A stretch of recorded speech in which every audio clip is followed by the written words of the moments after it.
Hello, guys, and welcome back to the Network Podcast. I'm Sebastiano and today we got another special soccer episode. We're going to be doing our Premier League predictions for this season, so I'm joined by my younger brother, Costa. Hello, what's up, guys? All right, so today we're going to be covering Premier League predictions, the table, the top scorer, top assister, player of the year, and young player of the year. So we're not going to do any overrated or underrated today, so we're going to try and keep this up. And also throughout the season, we might do like weekly recaps. So maybe we'll do that along with our regular podcast episodes. I haven't quite decided about that. So if you want to see that, let us know on Instagram or just let me know. Anyway, we're going to start right away. Let's just each go 18th to 20th, who we think we're going to get relegated, and then we can go in more depth later. So what three teams do you think are getting relegated? All right, so I think in 20th place will be Brentford, in 19th place will be Southampton, and 18th place will be Brighton. Okay, and in my opinion, I also have Southampton and Brentford in 18th and 20th respectively, and then I have Norwich in 19th. So let's talk a little bit about Brentford. Personally, you know, they didn't have the strongest season in the championship. Of course, they did come up, so they had a good season, but they got it through promotion. They don't have Ben Rama anymore. They didn't have him last season, but the year before that, I feel like they were a little bit better. No more Ben Rama now. And in transfers, they don't really have any noticeable transfers in or out. They have Christopher Ayer and Frank Onyeka, who may be decent players, but I don't know too much about them, to be honest. And their main player is Ivan Toney, who had a good season in the championship, but I don't think he can do it on his own. This is kind of reminiscent to Norwich's team a couple years ago. I think they have one good striker who scored a lot, but the rest of the team not really too good. So I think they're going to be going down. So I said that they, quite like what you said, that Ivan Toney is obviously, or probably their best player. They did bring in Onyeka, and they do have, I forgot his first name, but his last name is Fosu. So they could have a pretty good attack, but no one really notable in the midfield or defense. So I think that they might be like a Norwich type of team from a couple of seasons ago when they got relegated. They started off pretty well. Pukki was doing well, which I think that could be Toney for this year, but they won't stay up. All right. And then in 19th, I have Norwich. The reason I have them in 19th is because I think they have some decent people that they brought in, but some noticeable outs. You know, they did get Rashica from Schalke, I believe, Werder Bremen in the Bundesliga. Then they also got Ben Gibson from Burnley, and they got Billy Gilmore on loan from Chelsea. So all those players, I think, will be good additions to their squad. Billy Gilmore, young player, needs this Premier League experience. He'll probably want to impress. Had a good couple. I think he only actually played one game for Scotland at the Euros, but that was a good game. But I'm more worried about their outs. They lost Buendia, who in the Premier League 2 seasons ago had 7 assists. It doesn't sound like that much, but for a team like Norwich that doesn't score a lot of goals, he was their main playmaker, their main assister. Also, Cantwell in the Premier League 2 seasons ago had 6 goals, 2 assists, which once again may not seem like a lot, but for a team that doesn't score a lot, was pretty hefty. And Cantwell, right now, he's staying at Norwich, but he has been rumored to go elsewhere, potentially Aston Villa, and I just don't think Pukki's going to be able to carry them. He did have a good start to the season a couple years ago, but eventually it was just too much, and I can see them being in the relegation zone for most of the season, and their destiny decided pretty early. So for me, I had Southampton in 19th place because just of today, Danny Ings has left to Aston Villa, which was by far their best player. Yes, they still had Che Adams, but he was nowhere near the level of Danny Ings. What about James Ward-Prowse? They do have James Ward-Prowse, but I think Danny Ings was more important. So they also got rid of Brad Gunn, which was one of their keepers. Not really too big of a deal because they still have James McCarthy. I think his name's McCarthy. They did get rid of Ryan Bertrand and Minamino last year, or they brought him on loan last year, but obviously they don't have him anymore. So I just don't think that they'll be able to perform as well as they did last year. Yeah, I also think Southampton's going to go down. I put them in 18th. Pretty much just what you said. They really only had Theo Walcott, who they had last season. I believe they made that deal permanent and then a young player, 18-year-old from Chelsea, Valentino Livramento, who I don't know that much about. Chelsea's academy does usually produce quite a lot of players. They like to send them on loan, so we'll have to see how he does. But then again, I feel like the Danny Ings being gone is going to be a big, big deal for them. He had 12 goals last season. He was injured a bit last season, but still to have 12 goals. I don't remember how many he had the year before, but he also had quite a few as well. They're also pretty inconsistent. They went on a good run after losing to Leicester 2 seasons ago, 9-0. They went on a good run. Then they lost to Man United 9-0, and then they kind of fizzled out. So I think they've been a little bit inconsistent under Hasenhüttl. They've showed some good signs. They've shown some really poor signs. But yeah, with Danny Ings, I think James Ward-Prowse is a great player. I think some of the better teams in the league should possibly be looking to sign him. But I don't think what they have now, they're going to be able to stay up, especially with the competition in the Premier League getting better and better. So for me, in 18th place is Brighton and Hove, and this might seem as a shock for some people, but their goalie is Sanchez, who is a young talent. He was in the Spain squad, didn't get any minutes, and most notably, they lost Ben White, who some may say, which I think was their best defender. So that was a very important loss, and they do have Leandro Trossard, who I do like a lot, but I just don't think that he wasn't that great last year because he had like no one else. It was just him. And when it's just one person, it's very hard to perform. Yeah, I'll talk about what I thought about Brighton later because I did not put them that low. I thought they'd do a little bit better.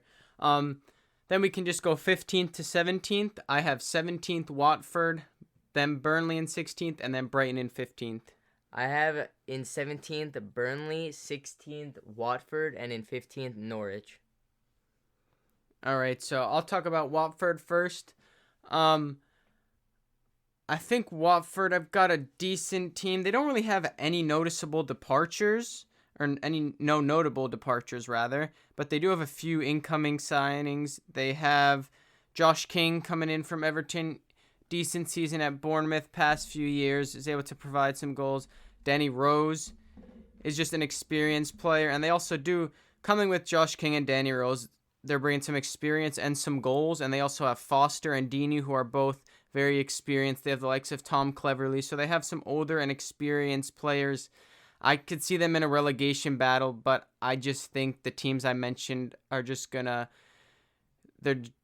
go down instead of Watford, and Watford are just gonna narrowly escape, but I would not be surprised to see them go down. So I had Burnley in 17th, and the reason I put that was because they just haven't really been doing much. Yes, they do have Sean Dyche, so that is why I think they'll be able to stay up, but they haven't made that any good signings. They barely survived last season, coming in 17th place. Obviously, their keeper, Nick Pope, really good, but they just have no one in attack doing it for them. Vidra, he hasn't been doing much. He hasn't been doing what he should be doing, and I just don't think that they'll be able to go much higher without making any signings. Yeah, I don't think Vidra is as important. Well, I actually have Burnley next. We can talk about them. They came 17th last season. They were, I believe, over 10 points away from the relegation zone last season, but there were a lot of points in the season that it looked like they could go down. So yeah, they ended up escaping it by 9 points. They only had one win in their last 5, which isn't the best. But as you said, I think the experience of Sean Dyche is just going to keep them up. They have a certain way of playing. It doesn't always work, but he's usually able to grind out the results needed. They did bring Wayne Hennessy in and Nathan Collins from Stoke, but then they got rid of Ben Gibson and Robbie Brady. Robbie Brady's been quite a staple in their team. Not the best player they have. I'd say players like the two center backs, Tarkowski and Ben Mee, and then players like Charlie McNeil, Chris Wood, who's the other? Ashley Barnes. I think they're going to be the main reason that they get some results, but Robbie Brady did play a little bit.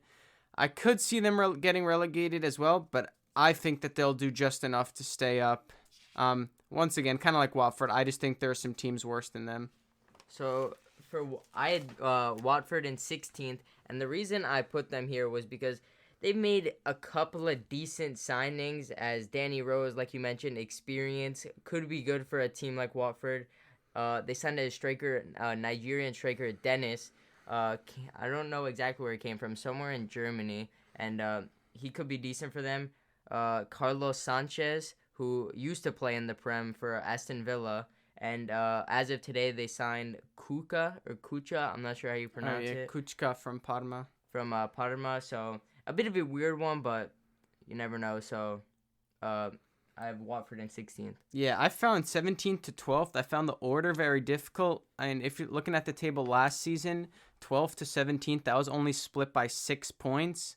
So, after, I would say Watford and Burnley, I could see them fighting for relegation. All other teams, I think, will be a little bit safer. But then again, I think these teams are going to be in this area up until 12th. But the order can change a bit. And now I want to talk about Brighton a little bit.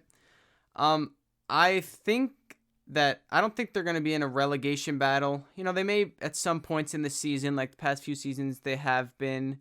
But I think they have a good enough squad. I feel like people are overhyping Ben White's presence in the Brighton team a little bit. I think he's a solid player. I am a big fan of him, and I think that's a good signing for Arsenal. But, you know, as long as they keep people like Lewis Dunk, Dan Burn, they were both quite important in the back line. Veltman ended up playing wider, but I believe he can play in center back as well. And they still have their players, their top scorer from last season, Neil Maupay. Lewis Dunk actually had 5 goals last season, which put him as the 3rd top scorer. And then I'm a big fan of Bissouma in midfield. You know, besides Ben White, they got rid of Johannsbach, who looked like a decent player coming in, but he didn't really help them too much. I'm a big fan of Trossard, like you said. I believe they had one of the highest expected goals last season, which anyone that doesn't know what that is, it's a certain soccer thing that gets calculated based on science. It's kind of difficult to explain how it works. It takes the percentage of the chances you get and where they are and what percentage of chances that go in, and then gives you a percentage of scoring that chance. So they should have scored a lot more goals than they did, and that could have been seen earlier in the season when they played Man United, and I believe they hit the woodwork at least 3 or 4 times. I think Trossard might have hit it 3 times on his own. So I don't think they're going to set the Premier League alight, but I think they're going to do enough to stay up and end up having a decent-ish season. So for me, in 15th, I put Norwich. And they did lose Buendia and might lose Cantwell. So if they do lose Cantwell, it might change. But as of right now, they still have Cantwell. Did score a very nice bicycle kick assist in preseason. So that could be signs of things to come. They signed Lise Malou from the Frenchman from Nice, who wasn't bad last year. They signed Billy Gilmore on loan from Chelsea, who... He's a youngster. He may be able to bring some quality to Norwich. Their keeper, Brad Gunn, who they signed from Southampton. I don't know if he'll be their starter because they do have Tim Krul, but Tim Krul is a bit old. I think Gunn is a little younger. And, of course, like you mentioned, Rashica from the Bundesliga, Werder Bremen. So I think that could be... With those signings, and if they can keep Cantwell, they still have Timu Puki. I think they can, and right now they still have Max Aarons. He hasn't really been talked of leaving. I know he was last season, and when they got relegated that he might leave. But right now they still have him, and I think that'll keep them in 15th. All right, so now looking from 14th to 10th place. Going from 14th to 10th, I have Newcastle, Crystal Palace, Wolves, Leeds, and Everton. Mine is pretty similar to yours. I have Newcastle, Crystal Palace, Leeds, Wolves, and West Ham. All right, so 4 out of the 5 same teams. We've been having a lot of similar teams, just a little movement here and there. So we both have Newcastle in 14th. We actually have almost the same order, just switched Wolves and Leeds, and then you have West Ham in 10th. I have Everton. First, I'll talk about Newcastle. They came 12th last season. As I mentioned, 12th to 17th was pretty close on points. It wasn't like they were that far away from 14th or that far away from even the relegation zone. There were points in the season when it looked like they were in grave danger of being relegated, but they went on some decent form towards the end of the season. They actually ended up winning 3 out of their last 5, which is pretty solid and is why they probably ended this high. They don't really have any noticeable ins or outs. It's going to be really important. The likes of Jamal Lascelles, in defense, Callum Wilson, top scorer last year, Alan St. Maximin, and of course Miguel Almiron. But one thing that is important to look for is if they get Joe Willock. They had him on loan for the second half of last season, and even though he only played half the season and often got subbed on, he ended up scoring 8 goals. When we're recording this, the latest I heard is they're trying to push for it. It's kind of unsure right now. They could get him. He could stay at Arsenal. So if they get him, I could see them being maybe even a little bit higher, but I don't see them really going higher than, top 12. I'd say they'll be in the bottom half, but they'll probably won't have that many relegation worries. So I don't really have much to add on to that. I have, of course, Newcastle in 14th, so I don't really need to add much. So I'll just go straight to Crystal Palace. Yep. And I have them in 13th. Some reasons for that: they have some good signings. They've signed Anderson from Fulham, who the Danish man. I think he played in the Euros, and yeah, he wasn't terrible for Fulham. Obviously, they did go down, but he played pretty well.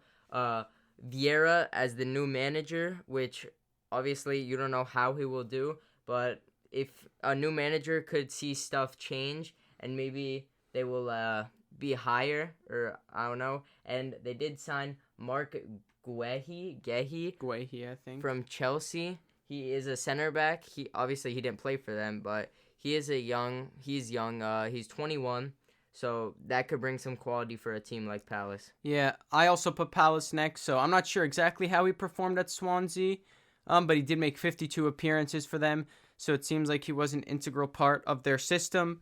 They also came 14th last season. You talked about new coach Patrick Vieira.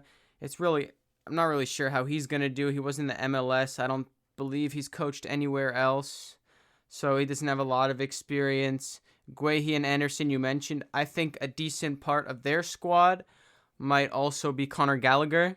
They got him on loan from Chelsea, but he was at West Bromwich Albion last year. Another team that got relegated, but I think from what I've seen of him, he is a decent player. And they did have some noticeable outs, though. Nathaniel Klein, Patrick Van Aanholt, Andros Townsend, Mamadou Sakho, which could be vital for them. But I think, they have Benteke. He scored a few goals last season. Zaha, doing what he usually does, getting some goals, getting some assists. And I was a big fan of Eberechi Eze, who they signed from QPR last season. So it seems like, shopping with teams that are either in the championship or got relegated. That worked out for Eze last season. Maybe it'll work out for the likes of Gallagher and Anderson, but we'll have to see. I don't see them coming much higher. I could see them in a relegation battle because their new coach, Vieira doesn't have that much coaching experience, but I think they'll end up being safe.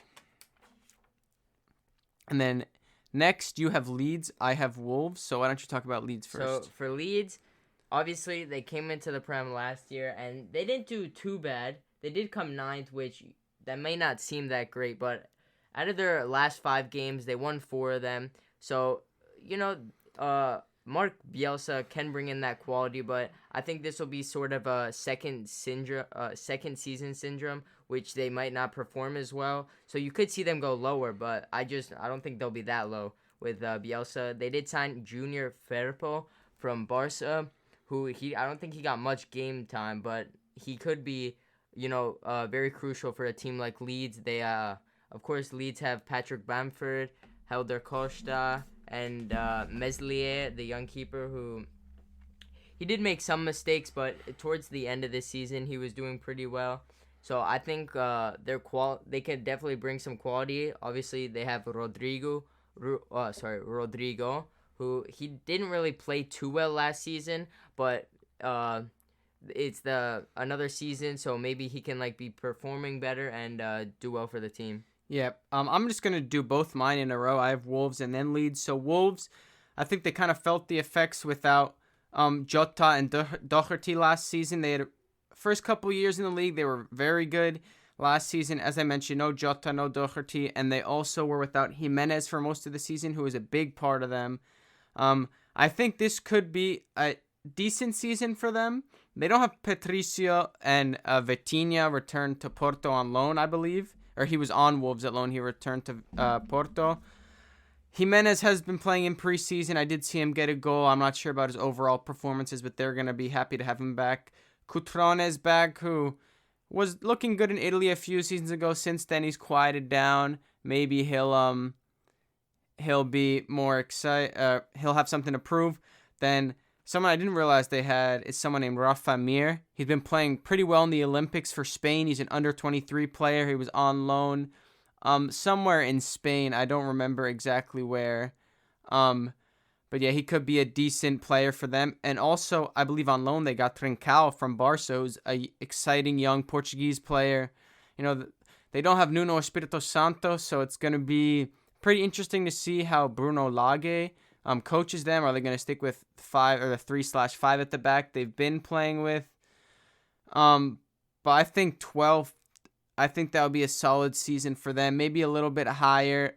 I would tend to go a little bit higher than a little bit lower for them. But once again, a coach in a new league is going to be pretty interesting. And then I'm just going to go into Leeds because Costa just finished talking about them. I think they had a good season last year. They ended up coming 9th, which is pretty good. They did score 62 goals, which I believe was 5th or 6th in the league. That's actually more goals than Chelsea managed to score and Arsenal. But they did concede 54, which is even more than teams that finished below them. Teams like Wolves didn't have a great season, but they still conceded less than that. So if you score enough goals, then it's not a big deal. But I believe in those closer games, teams against the Big Six, rather they'd want to clean up those goals. Really, the only noticeable transfer, Alioski's gone, but they did bring in Junior Firpo. So that's a bit of a replacement for that. Bamford, Rafinha, two important players. Bamford led them in goals. Rafinha led them in assists. Bamford ended up having 17 goals, but he did also lead the league in big chances missed with 21. Not far behind him was Mohamed Salah, Jamie Vardy, and Chris Wood, all on 19. Werner also had 18. I know he didn't have a great season. So that just compares him to some of the other players that have missed a lot of big chances. I think there's some other noticeable names here. Calvert-Lewin on 17. Firmino. Even Kane's on 13, which shows that big strikers miss chances. Rashford was criticized a lot last season. He missed 11. That kind of shows Bamford, 21 big chances missed is a lot. He will want to cut down on that. But, if he's getting 17 goals a season, if he can just be a little bit more clinical, he can be really important for Leeds, and they can definitely finish 11th or, if not higher, maybe go as good as 9th last year or even better. So, I'm not going to talk about it too much since you just did talk about Wolves. One signing that you didn't mention was Ryan Aït-Nouri, who they did sign, a French left back from Angers, who he didn't do too bad for them last year. So he could be a good addition to this Wolves side. Yeah, he did play for them last year, so even though they did sign him permanently, I didn't really consider him. I think he was a decent player, had some good games for them, but overall, just a solid player to have in the squad. So for my 10th, you did, of course, put Everton, so I put West Ham. And some of my reasoning behind this was they did sign Areola as the keeper, which was one position they didn't really need. They did have Fabianski, but Areola is a good signing, so that isn't too bad. But they are in the Europa League. I'm pretty sure they're definitely in it. I don't know if they have qualification, but I just don't think they'll be able to perform while in the Europa League like Sheffield United. That happened to them a couple of seasons ago when they first came in. They came in like 6th or something like that, and then the next season they didn't perform as well because they were in the Europa League. So Sheffield was never in the Europa League. I'm pretty sure they just missed out. Maybe I'm thinking of Burnley. There was a lower level team that did make Europa League, and then the next season just didn't perform that well. I believe it might have been Burnley. But yeah, I put Everton in 10th. It was pretty close where I was going to put them. I think they're a solid team, but I think the past few seasons, really, they've really just been underperforming. They lost a really good coach in Ancelotti when they finished 10th last year, but then they're bringing in Rafa Benitez, so they've had back-to-back good coaches, but even, you've seen Ancelotti wasn't able to do too much for them. They had some good results here and there, but nothing too great. Moise Kean is back after a great spell at PSG. We'll see if he's hungry to kick on, score some more goals, deal with the Premier League, or if he's gonna leave or whatnot. They also brought in Damari Gray and Andros Townsend from Crystal Palace and Damari Gray from Leicester, and Bernard did leave, who did have some important results for them last year. Or important goals and stuff for them last year, so we'll see how they deal without him. Then let's just go from 9th to 7th. I have West Ham, Aston Villa, and Tottenham. And I have Everton, Arsenal, and then Leicester. Okay, so we have this is the first one we don't have any of the same teams, I believe, right? Leicester. We do have Leicester both in 7th. No, I put Leicester in 6th, actually. Oh, I put Tottenham in 7th instead. So I'm going to talk about West Ham first. I think Areola is a decent signing, not one that they need. They signed Ben Rama last season. He didn't do too much. Looks like he's been having a good preseason though. No more Jesse Lingard. I haven't heard too much about that, if he's going to go back, if he's going to stay at Man United. So if they get him, I think that's important, especially because they are in the Europa League. That's confirmed. I'm 95% sure they don't have to qualify for that. It also looks like Rice is staying this season. The last I heard is the price tag they put on him is $100 million. No one's really willing to pay that at the moment. The only other person they really lost was Balbuena, so I think they'll be able to deal without him. Squad depth is going to be important with the Europa League, so they might need a few more signings, but I think they can still, not quite as good as last year, but still be around mid-table, between like 9th, 10th, 11th, maybe 8th. We'll see how it goes, but I think that's around where they're going to finish. So I have Everton in 9th, and I was going to put them higher, but since they do have a new manager, I think it might take some time to adapt. Of course, they got some nice new signings, as in Andros Townsend. They did sign Damari Gray, and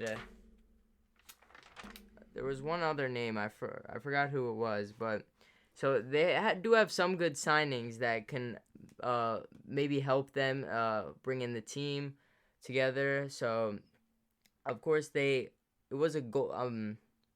Forgot who what. I think it was a goalie, but I'm not sure who it was. So Pickford's gonna start anyway, so it doesn't really matter. Yeah. So, Everton I think will be in 9th, and that's it. All right. So in 8th place, I have Aston Villa. This was probably the hardest team to predict. They did have a pretty good season last year. They ended up finishing in 11th, but they were near the top at the end of the season. And here's my reasoning for that. The business they've done has been, I don't know if it's good or bad. They've brought in players like Leon Bailey from Bayer Leverkusen. They've brought in Buendia from Norwich, who I think is a very good signing. Ings, who I think is a very good signing. And Ashley Young, who just some experience in the back line, who I think is a solid signing. But the main thing is today, August 4th, it's just been announced. It looks like Grealish is confirmed to be leaving for Manchester City, which I think is a big loss for them. They did play a large portion of the season without him, and they were worse without him, of course, but they do have some experience playing without him. All these signings they've brought in, as I mentioned, also rumored to possibly be getting Cantwell. And pretty much everyone they brought in, that would the net spend would be around 0 if Grealish leaves for the 100 million sum that's being talked about. So I believe that would be good business. I just don't know exactly what's going to happen with them, if they're going to play 2 strikers, because Ollie Watkins had a solid season last year as well. He was also on Brentford 2 years ago. So it remains to be seen how they're going to fare without Grealish. 8th. I was being optimistic because their signings could push, but I wouldn't be surprised if they finished higher or lower than I predict. I believe it's going to be lower just So because they're going to feel the effects of Jack Grealish leaving. so in eighth, I have Arsenal, who it might be a surprise because they did come in eighth last season, so you may think that they'll be higher, but they did sign Ben White. I just don't think that'll be doing much for them. Of course, Saka played pretty well in the Euros, and he's probably one of their best players, and he's one of the youngest, if not the youngest. So I just don't think he'll be able to do much for the team since he is that young. We could be seeing Arteta get sacked, which could bring some crisis to Arsenal, maybe mid-season or a little before that, so that could mess them up a little. And that's it. I disagree with you quite a bit with Arsenal, but we'll get into that when I talk about my prediction. 7th, I put Tottenham, and this was a risky one. I wasn't sure about this. They no longer have Bale, who was able to contribute a little bit last year. Lamella's gone. They did bring in Brian Gill. I don't know too much about him, if he's an upgrade for Lamella or how much he's going to play. They do have some good players. It's just whether or not they're going to perform. And the main question mark is Harry Kane. He hasn't showed up to training yet. I thought he was going to stay, but I think he'll force his way out one way or another. It's really only looking like Manchester City, but they did just spend $100 million on Grealish, so it remains to be seen if they can get Kane. I believe they have the money for it, just whether or not they're going to do it. And I would honestly be interested to see if he went to Chelsea, because right now they're being linked heavily with Lukaku. I wonder if they turn around and say, wait, Kane isn't that much more expensive, proven in the Premier League, guaranteed a good striker, so that would be interesting. They did get a new coach in Nuno Espirito Santo, ex-Wolves coach, and it looks like they're getting Christian Romero to make up for Toby Alderweireld leaving. So I feel like sometimes last season they were great, sometimes they were terrible. They did finish 7th last season. I'm going to go with them to finish 7th again. I think if they keep Kane, they'll finish a little bit higher, maybe 5th or 6th. But without Kane, I don't see them even challenging for the top 4. They might even struggle for top 5th or 6th. So in 7th, I have Leicester, and it was different yesterday and earlier today, but as of today, Wesley Fofana, I think his name is, got injured, and it looks to be a broken leg, which will see him out for the whole season. Which it might not be that bad because he was injured for a couple of games last season. Of course, Leicester did have a big problem with injuries, and Leicester did bring in some decent signings. Daka from Red Bull Salzburg, who played pretty well for them last season. Sumer from Lille, which that could be a type of Conte player, same quality, which could be their replacement for him. So usually Leicester are always in top 4 and then drop as in the last couple of years they've been top 4 then drop, but I think that they'll be a little lower and then be able to finish higher, which will be in 7th. Yeah, and in 5th and 6th, I have Arsenal 5th and Leicester 6th. I have in 6th Tottenham and in 5th Aston Villa. Okay, so I'm just going to talk about Leicester a bit. I did initially have them in 7th, but I think they're better. They're a better team than Tottenham without Kane. They ended the season with 1 win in their last 5, which is pretty dreadful form, and which is why they bottled the top 4 for 2 seasons in a row. They've pretty much been in the top 4 for most of the season, and then they bottled it right at the end, which is pretty disappointing. They don't really have anyone noticeable leaving. Fofana injury is big for them. He was having a great season last year. Injuries are going to play a big part in their season. If Soyuncu and Evans stay fit, as good as Fofana is, they might not feel the effects as much, and maybe they'll get some other players to fill in the gaps, or now that Fofana's injured, they'll sign a center back. There are probably center backs on the market that they're willing to sign. One thing that they haven't been linked with at all, but I just kind of thought of it on the spot, I think Man United's Axel Tuanzebe could be a decent signing for them on loan. It looks like he's looking to get out on loan or even permanently. It probably wouldn't be too expensive. He's being linked with other teams in the Prem. So I think if they want to make a move for them, He hasn't had too much game time. He had a good season at Aston Villa when they came up. I think he's got some good qualities, and I think a player like Axel Tuanzebe, I know Chelsea looks like they want to get rid of Kurt Zuma, so a player like that to replace him, I think could stabilize them. As you said, Ryan Bertrand came in, Daka and Sumare, I believe is how you pronounce his name. All some decent players. They did bottle top four, but they did win the FA Cup, so I think they're going to have another decent season. It's just, I believe injuries are going to play a big part, and Arsenal have been linked with James Maddison a bit. I haven't heard too much recently. I think if they keep James Maddison and he remains fit, like Ayoze Perez, Iheanacho caught fire the end of last season, went on a really good scoring form, and then Jamie Vardy just going to do what he usually does. So I think they'll end up having a solid season, come around 6th place. So before I talk about Tottenham, I do want to bring some other stuff about Leicester that I forgot to mention. They, of course, are in Europa League. They will be getting James Justin back, who just came back or is coming back from an ACL injury, which he was performing very well for them. And I don't know if you mentioned him, but Harvey Barnes had a great season for them. Injured. They had so many injuries last season. Really, if you think Harvey Barnes back, Ayoze Perez, Jamie Vardy, James Maddison back. Luke Thomas had a breakout year in the absence of James Justin. Now that James Justin's back, they did lose Chilwell, but James Justin and Luke Thomas have been playing well on the left, and then Ricardo Pereira on the right. And people like Ndidi in midfield, I almost forgot. Tielemans, who I forgot about. They really do have a solid team. If they can all stay fit, I could see them be 5th or 6th quite comfortably. So in 6th, I do have Tottenham. And this could be lower if they get rid of Kane, which it's looking like he might be leaving. But they did sign, of course, you said they might sign Christian Romero, but I'm pretty sure it's looking pretty likely at the moment. As of today, it is confirmed. And they did sign Golini from Atalanta, which isn't a big deal, but it could be a replacement for Lloris because he is a bit older and Golini is very young. And another player, you did mention Brian Gill, so I think that was a great signing for them over Lamela, because Lamela, he hasn't been doing that great. Of course, he did score that Rabona goal, but it was very overhyped. So, and Brian Gill, of course, is younger. So I think with Kane, that they'll definitely be 6th, possibly higher, because they still will have that Son Kane connection. But Tottenham, they are in the Europa Conference League, should be winning that. Massive trophy right there. Should be winning that. If not, they'll probably lose to Roma, because that's like the only big name I know. So that's not even a big deal. They could be playing their B team and probably still win that. So I don't really think that'll affect the Prem. All right, so in 5th, I went with Arsenal.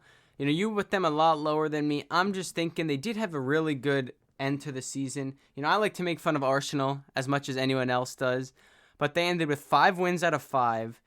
Going further than that, I'm not sure. I'm pretty sure after the winter break or around Christmas time, they were one of the best teams in the league, at least results-wise. They started horribly. They no longer have David Luiz, Denis Ceballos, whose loan has run out, and Ødegaard, who they had for the second half of the season. That played well. They're no longer with Ben White. I think some people think he's better than he is, but I think he's going to be a very solid signing for them. I think he is a good player. People say they overpaid. It doesn't really matter. They needed a center back. They got one. Nuno Tavares, I don't know too much about him. Seems to be an exciting young Portuguese player. And Lokonga, again, had a good season. But, once again, it's going to see. I don't think Arteta's going to get sacked. It seems like Arsenal are kind of moving in the direction of Man United. They're just like maybe even 4 years behind. It seems like it's difficult for them to bring in big names, but luckily players like Emil Smith-Rowe and Saka, who I think will have a phenomenal season, are trying to raise their club, and slowly they're bringing in some more decent players, and eventually they might get back to where they were. I think they'll have a decent season. I don't know if 5th is optimistic or not, because at some points they've looked absolutely terrible last season, but towards the end it seemed like they cleaned it up a bit.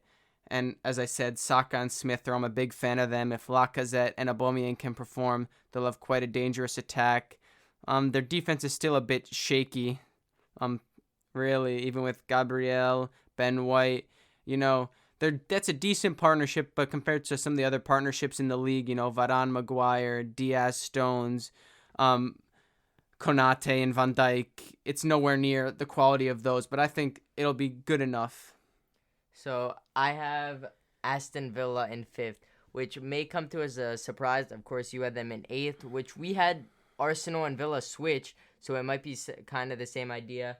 They did come 11th last year, but it was towards the end of the season. Obviously, they weren't doing too well because Grealish, a big part of their squad, was injured. And yes, they're not going to have him this year, but they did bring in players to be able to replace him. Of course, like you said earlier, they signed Leon Bailey, Buendia, Ashley Young, who isn't too great, but for a team like them, he could be performing, and Danny Ings. Someone else you didn't mention, Sanson, who came from Marseille. He hasn't been too bad for them, or Marseille, in the past couple of years, so I think that could be a great signing for the midfield. And in defense, they do have Tyrone Mings, who played most, or I don't know about most, but he did play a lot in the Euros. In goal, of course, Emi Martinez, great goalie. I think their defense is very strong, or isn't the strongest, but is still pretty strong. And, of course, their attack without Grealish isn't that great, but they still do have Ollie Watkins, who I am a big fan of. He didn't get off to a great start last season, but he scored that hat trick, I'm pretty sure, against Liverpool in that 7-2 bumming, which was very enjoyable to watch. But he did get some more goals towards the end of the season. So if he plays the whole season like how he played in the end of last season, I think that Villa will be able to perform with him. And of course, they do have other players. If they do sign Cantwell, him and Buendia could have that connection, which could help the team. Their coach, Dean Smith, I believe his name is. I am a big fan of him because I think he knows what to do with his players. So that's why I could see Villa coming in 5th. All right, so top 4, we have the same teams, just we have all of them in a different order. So I have from 4th to 1st, Liverpool, Chelsea, Manchester City, Manchester United. I have Chelsea, Liverpool, Man U, and Man City. So if anyone's getting on me for putting Man U in first, if you listen to our Euro ones, we backed Italy. They were our team, and they ended up coming through. And, there's that bias that it's my own team, but they have made some good signings, and we'll talk about that later. I'm going to go with firstly, I'm going to go with Liverpool in 4th. I think this is actually going to be the closest title challenge in a while. I could be wrong with some of the signings Man City are making, but these 4 teams just look very, very strong. This was the same top 4 as last year. You've actually kept them in the same order as last year. Liverpool, very, very rough patch middle of the season. Crazy to see. They had a few injuries here and there. That just kind of showed they lacked the depth. In terms of transfers in and out, they brought in Ibrahim Konate. Besides that, not too much. No one really left. Kabako, they loaned. Gini Wijnaldum actually left, who was a good player for them. They're getting Minamino back, but he's not really that important. I think Konate is a good center back for them. Really, one of the only positions that they needed, I think, was a center back to partner Van Dijk, although Joe Gomez, I believe, has a good future. Matip is covered. But it seems like rather than buying players, they've just been tying their players down. Looks like Arnold, Fabinho, and Alisson. They may have been more. They all signed long-term extensions.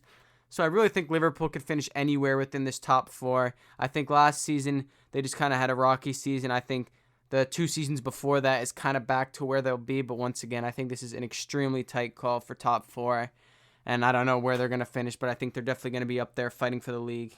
So in 4th, I do have Chelsea, which they finished their last season because Liverpool did have that great run of 5 from 5 from their last 5 games. And this might come as a surprise. They did, of course, win the Champions League. They didn't start this season off great, but once they sacked Lampard, Tuchel came in and did very well, which I think that may be the reason they don't do as well. Kind of a second season syndrome. Is that your favorite phrase? Well, I'm just saying that because he did start off very well, but I think he may start the season very well or pretty well, and then mid season he's just gonna have a dip down. Of course, they may be signing Kunde from Sevilla, who that could be a great signing for them.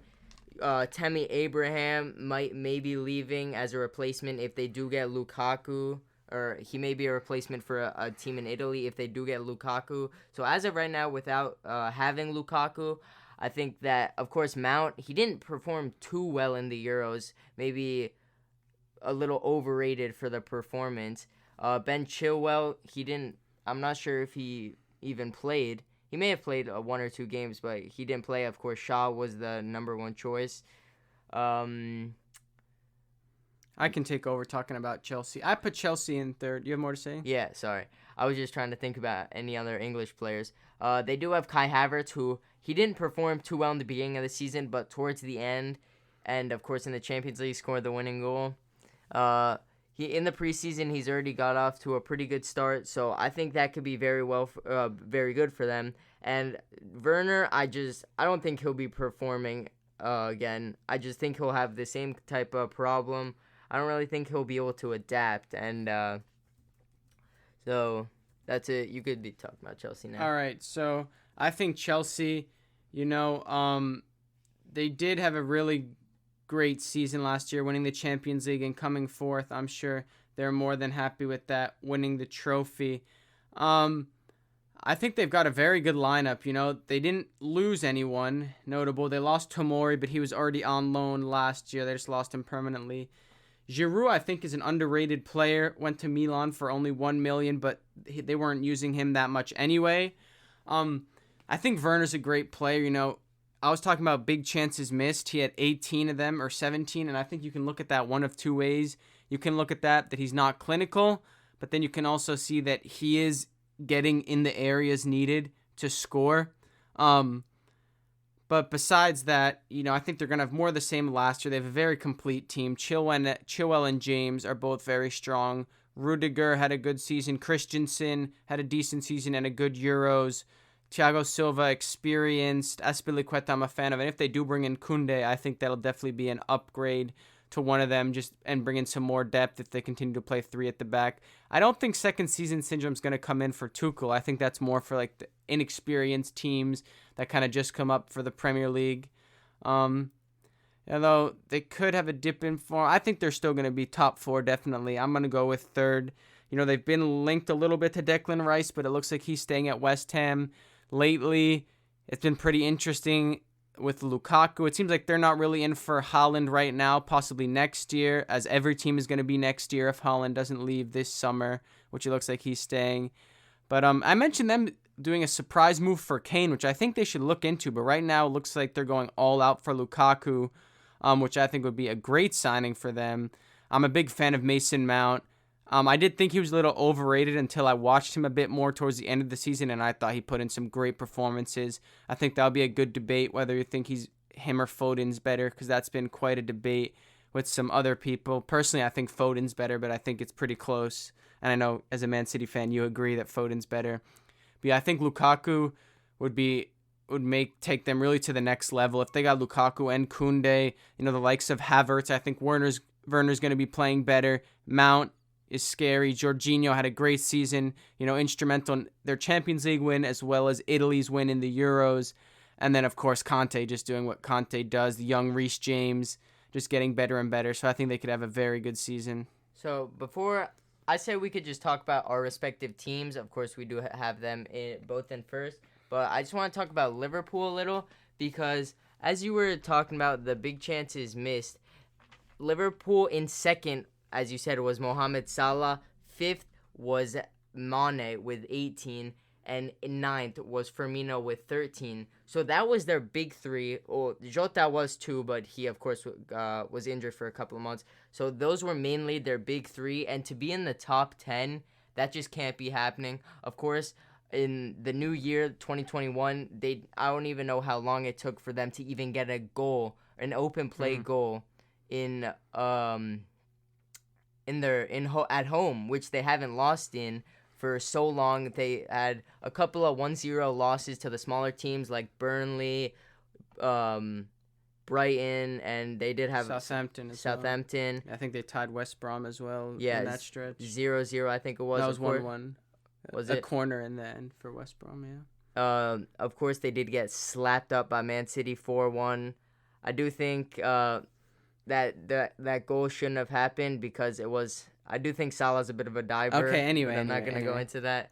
So I just think that Liverpool, they as good as they are, I think that Man City and Man U are going to be too strong this season. Of course, Van Dijk is back, and a lot of their injuries were center backs, so it's not going to change the lineup too much.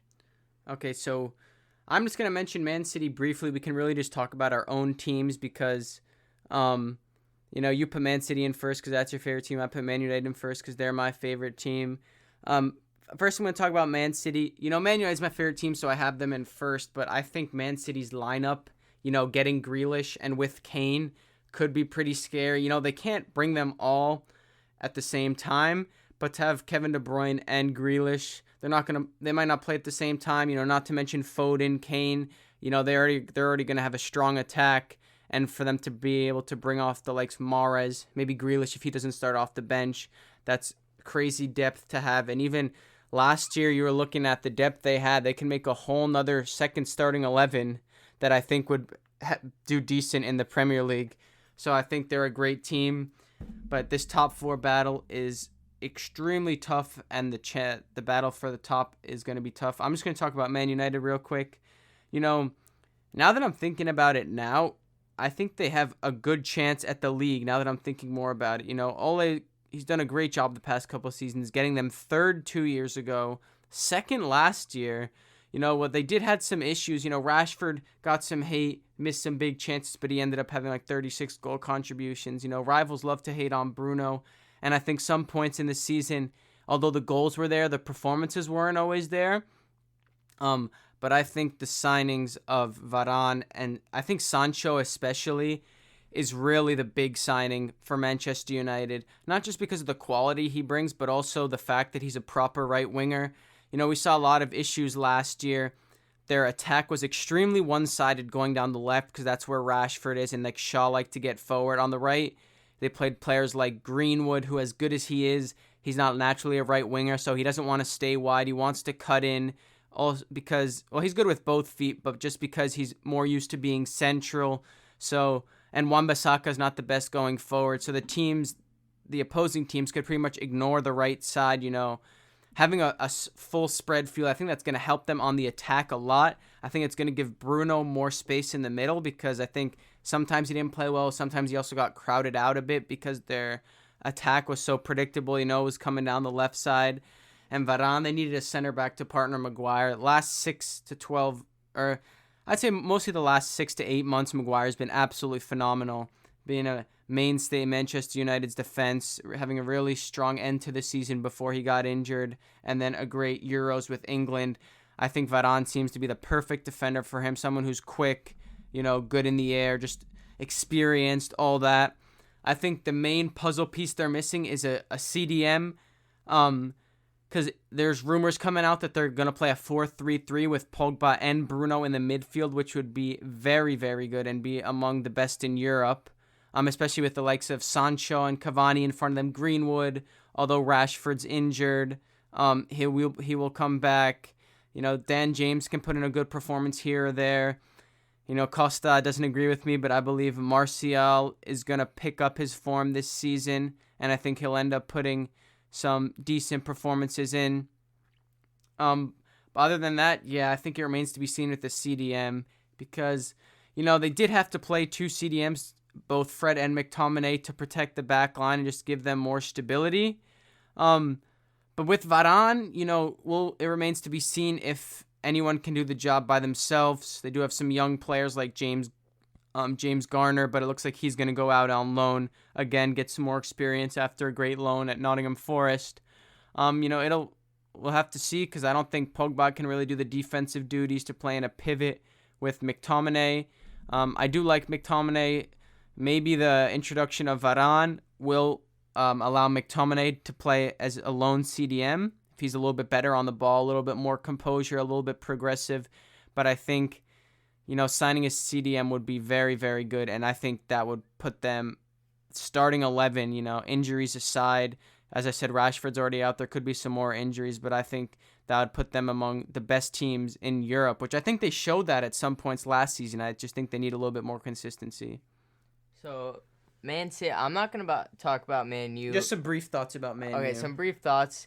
Of course, Sancho, they did sign Varane, which I'm just going to talk about. I don't think he's that great. Of course, he has a lot of trophies with Real, kind of the shadow in Ramos' shadow. And of course, in the one game one of the most notable games against Man City, he did make a couple of mistakes that did pretty much cost them Champions League, which was last season. So, and of course, Prem is in La Liga, so it could be kind of hard to adapt to that. But if not, I think that could be a very strong center-back partnership. Yeah, before you go on, every time I get excited about Varane, Costa does bring up the only time he's watched him and the only time he's made a mistake. But I think for Champions League, I don't remember exactly who they played, but I know they did play Liverpool in that one final. That's an English team. He also won a World Cup in which he played in. So I don't think the Premier League can be an issue. I do see your concerns. He did have some mistakes, but I think, especially as a partner to Harry Maguire, he is the perfect partner for him, and I think he'll do well. So, of course, Sancho, he is English, he didn't play professionally in England, went to Dortmund, but did play for Man City's academy, so he could be wanting to get some revenge, which won't be good for us, of course. But for Man U, that'll be great. He's already played in the Euros with England. Of course, briefly. Of course, did miss a penalty, but I don't think he has to worry about that because they do have Bruno. And so that's it. You talk about, Man City now. So Man City, of course, they didn't start off the season great at all last season. They did lose to Leicester 5-2. They tied Leeds. They weren't the only team with a big loss. That happened to a couple of teams. Yeah, Man United, Liverpool. Yeah, actually the top three, they all started off pretty poorly with some big losses in the beginning. So, if one of the teams can start strong and just continue throughout the season, that's going to be interesting. So, of course, luckily for Man City last year, it wasn't like some of the other years where if you lost, you'd be out of the title race. They did tie Leeds again. They got a couple wins, got some ties against some mid to lower teams like West Ham, which, of course, they weren't a lower team. But they tied them, barely beat Sheffield, who came in last. But I feel like, and of course, they lost to Tottenham 2-0. But after this Burnley game, which was on November 26th, they won 5-0. It kind of went up from there. Of course, they got a tie to Man U 0-0, a tie to West Brom, which was a lower team. So if they go into this season like that, it could be some of the same where they either go up, or it could be one where it's just they're out of the title race and they can't be doing much. Of course, with Grealish, that is very important signing, very great signing. He isn't a striker, so they still might look for Kane or even someone else to be able to replace him. They still have Jesus, though. They do have Jesus, but as a Man City fan, I don't think he's great at all. And Aguero, of course, you can't replace him. Even Kane won't be able to replace the legacy Aguero brought. Well, maybe because he did come from England. So that's why I think Man City will be winning the league for the third time in a row. Yeah, I think. Well, it wouldn't be third time in a row. Yeah. Second. That's pretty much everything. I think Man City's dangerous. We're just gonna real quickly. We didn't put too much thought into this because we did this right before we started recording. We kind of forgot. We just want to talk about top scorer, top assister, player of the year, and young player of the year. Top scorer, I think Kane. He's always up there. If he goes to Man City, I think he's gonna get a lot more. What's it called? Opportunities? A lot more opportunities and a lot more chances than he was at Tottenham. Recently, he started doing this thing where he's just dropping deeper, trying to play make a little bit.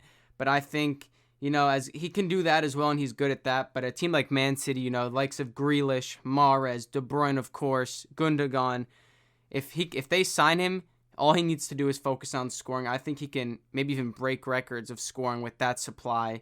Top assister, I have Kevin De Bruyne. Are him and Grealish going to split it? I don't think so. Pep does like to rotate, but I think when De Bruyne plays, he creates so many chances, especially with a player like Kane. He'll get an insane amount of assists. Player of the year, I'm going with Bruno Fernandes. I think he was definitely up there last year. How important he was from Man United since he came. He took them from basically not a mid-table, but a team that was really not competing for top four into one that finished in third and then second. So I think, people like to say he only scores penalties. They're still important parts of the game. They're probably going to be less penalties this year with some changes to VAR. But yeah, I think if Man United win the league, I think he's going to be very important, especially with Rashford out in the beginning. I could see someone like Maguire winning it. Luke Shaw had a good season. But I believe the player of the year usually comes from the winner, the league winner. If Manchester City win the league, that's going to be a tough one. I think maybe De Bruyne, or if Kane goes, I think Kane. If it's between De Bruyne or Grealish, I think De Bruyne gets that. And then lastly, young player of the year. I'm not exactly sure. Foden's going to be up there again, of course. I'm going to go with Bukayo Saka. I think if Arsenal do well, he's going to have to be playing very well for them. And I think he had a great season last year, especially towards the end. Had some difficulty. He actually had a couple good performances in the Euros. Then he did miss that important penalty. I think he's ready to bounce back from that, and I think he's going to have a great season. So I'm going to start from the back. So with Young Player of the Year, I think it could be Gil, the new Spurs signing from Man City.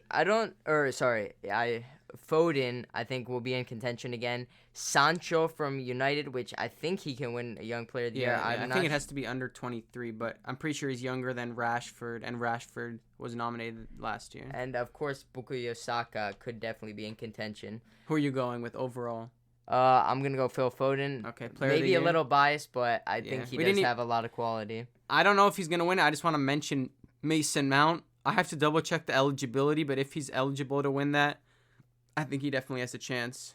So, player of the year, I'm going to go with... Bruno Fernandes. Oh, you agree? I'm going to go with maybe Ruben Dias. If he is able to perform like last year, was very well. Kane, like you said, if he does go to Man City, or if he stays at Tottenham, but I don't think they're going to be winning the league. So, if he does stay at Tottenham and performs very well, maybe he wins player of the year.